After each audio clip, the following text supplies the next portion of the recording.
расонаҳои ҷаҳонӣ сафҳаи аввали хабарҳояшонро дар бораи бозигари дастаи Алнаср Арабистони Саудӣ Криштиану Роналдо, ки бо даъвати президенти Амрико Доналд Трамп дар ҳайати роҳбарияти ин давлат ба Амрико омад, орои торо доданд. Ба қавли Доналд Трамп, писараш дилбохтаи Криштиану Роналдо будааст ва аз падар хостааст, ки ӯро ба Амрико даъват кунад. Доналд Трамп бо Криштиану Роналдо тақрибан 1,5 соат дар бораи чизе суҳбат кард, ки дар ин бора кам менависанд.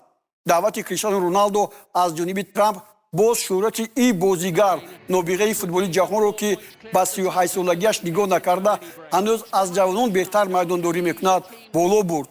худи Роналдо дар бораи сафараш ба Кохи сафед ва вохӯриаш бо Трамп, ки ба ӯ калиди тиллоӣ тақдим кард, чунин шарҳ додааст: ташаккур ҷаноби президент барои даъват ва истиқболи гарме, ки шумо ва хонуми аввали Амрико ба ману ҳамсари ояндаам ҷорҷино нишон додед.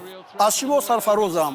ҳар яки мо аз худ нақше мегузорем ва ман омодаам, ки саҳми худро барои илҳом бахшидан ба наслҳои нав, барои бунёди ояндае, ки ҷасорат, масъулият ва сулҳи пойдорро мехоҳад, гузорам.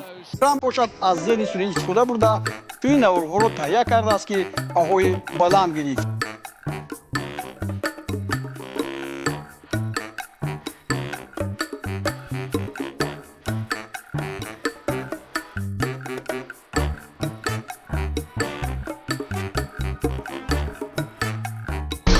Naya Tox шуморо аз дарди мушак, устухон ва миён озод мекунад.